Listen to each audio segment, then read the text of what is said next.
আমরা পার্কগুলোতে যাচ্ছি বিকেল বেলায় পরিবার পরিজনকে সাথে নিয়ে, কিন্তু গিয়ে যখন আমরা চিনেবাদাম খাচ্ছি অথবা চিপস খাচ্ছি অথবা বাচ্চারা লজেন্স খাচ্ছে, খেয়েই আমরা জিনিসটা সেখানে ফেলে দিচ্ছি। আমরা যখন যাই তখন হয়তো যারা পরিচ্ছন্ন কর্মী তারা হয়তো পরিষ্কার করে রাখছে, কিন্তু আমরা যখন বেরিয়ে আসছি তখন আর সেটি আগের মতন পরিষ্কার থাকছে না। বিসমিল্লাহির রহমানির রহিম। প্রিয় দেশবাসী, আসসালামু আলাইকুম। আজকে আমি আপনাদের সাথে একটি বিষয় নিয়ে খুব সংক্ষেপে দুটি কথা বলতে চাই। যে বিষয়টি সমাজের প্রত্যেকটি শ্রেণী পেশার মানুষকে স্পর্শ করে, যে বিষয়টি কি সেটি সেটি হচ্ছে আমাদের পরিবেশ। অর্থাৎ আমি, আপনি, আমরা সকলে যে পরিবেশটাতে থাকি সেই পরিবেশটি কেমন, আমার আশপাশটি কেমন। আপনারা নিশ্চয়ই অধিকাংশ ক্ষেত্রে খেয়াল করে দেখেছেন, আমরা ঢাকা শহরের যে কোনো রাস্তাঘাটই হোক, যে কোনো এলাকাই হোক, যে কোনো জেলা শহরের এলাকাই হোক, রাস্তাঘাট হোক, এমনকি উপজেলা পর্যায়েও ক্ষেত্র বিশেষে বিভিন্ন গ্রামগঞ্জেও আমরা দেখেছি যে যেখানে বাজার ঘাট বা রাস্তা চলাচলে বেশি, সেই জায়গাগুলোতে চারিদিকে একটা জিনিস খুব পরিষ্কারভাবে চোখে পড়ে, যেটি আমরা যখন ছোট ছিলাম, আজকে থেকে 40 বছর আগে, 30 বছর আগে দৃশ্যটা এমন ছিল না, কিন্তু বর্তমানে দৃশ্যটা এইরকম। সেটা কেমন? চারিদিকে আমার আপনার আমাদের ব্যবহার করা হাতের টিস্যু, অথবা আমার আপনার খাওয়া চিপসের প্যাকেট, অথবা বাসায় ব্যবহার করা রান্নার তেল যে তার প্লাস্টিকের বোতলটি, অথবা আমি বা আপনি পানি পান করেছি প্লাস্টিকের বোতল থেকে সেই বোতলটি, এরকম আরো অনেক ধরনের আবর্জনা যত্র তত্র সব জায়গায় ছড়িয়ে আছে। কোনো জায়গায় একটু বেশি জমা হয়ে আছে, অথবা যত্র তত্র লোকালয়ের চারিদিকে ছড়িয়ে আছে। AKS অর্জন করল গিনেস ওয়ার্ল্ড রেকর্ডস।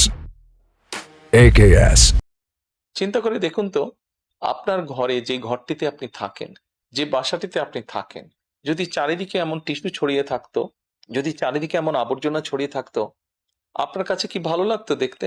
নিশ্চয়ই না, আমাদের কারো কথাই ভালো লাগতো না। কবি তো সুন্দরভাবে লিখেছেন, সবুজ শস্য শ্যামলা আমার এই ভুবন। তো আসুন না, আমরা কেন আমাদের পরিবেশটাকে সুন্দর করতে পারবো না?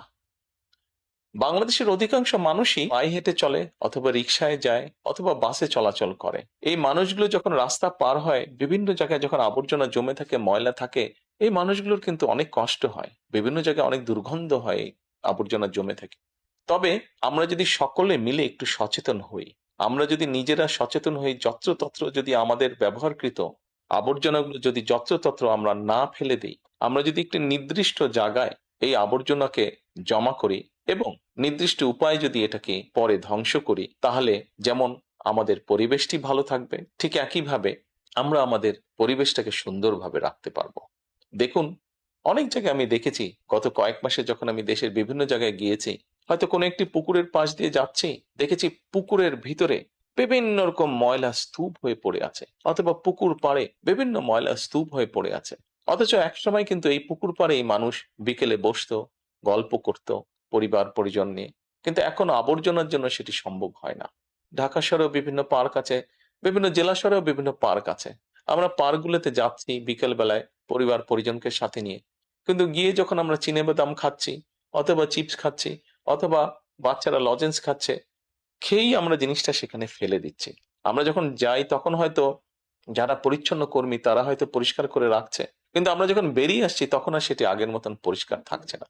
কিন্তু যদি যে পরিষ্কার থাকতো, আপনি যদি পরিষ্কার করে রেখে আসেন, আপনার পরবর্তীতে যে যাবে সেও সেই পরিচ্ছন্নতা সুন্দর পরিবেশটি উপভোগ করতে পারবে। কাজে আসুন না, আমরা যদি আজকে থেকে প্রত্যেকে সচেতন হই, আমাদের হাতের আবর্জনা বা ব্যবহৃত আবর্জনা যদি নির্দিষ্ট জায়গায় সুন্দরভাবে আমরা গুছিয়ে ফেলি, তাহলে ধীরে ধীরে হয়তো আমরা আমাদের এই বাংলাদেশটাকে আবর্জনা মুক্ত করতে পারবো, সুন্দর একটি পরিবেশ গড়ে তুলতে পারবো। দেশটা তো আমাদের সকলের। আমরা সকলে মিলে যদি চেষ্টা করি, সকলে মিলে যদি একটু একটু করে করি, তাহলে আমরা বড় কিছু করতে সক্ষম হব। প্রিয় দেশবাসী, আপনাদের কাছে আজকে এই সহযোগিতাটা আমি চাইছি। আমরা সকলে মিলে আসুন, চেষ্টা করি আমাদের দেশটিকে পরিষ্কার সুন্দর রাখতে। আমরা সকলে মিলে চেষ্টা করি আমাদের পরিবেশটিকে সুন্দর পরিষ্কার রাখতে, যা নিশ্চিত করবে আমাদের আগামী দিনের বংশধরদের জন্য একটি সুস্থ দেশ, সুস্থ পরিবেশ। সকলকে আন্তরিক ধন্যবাদ। আসসালামু আলাইকুম।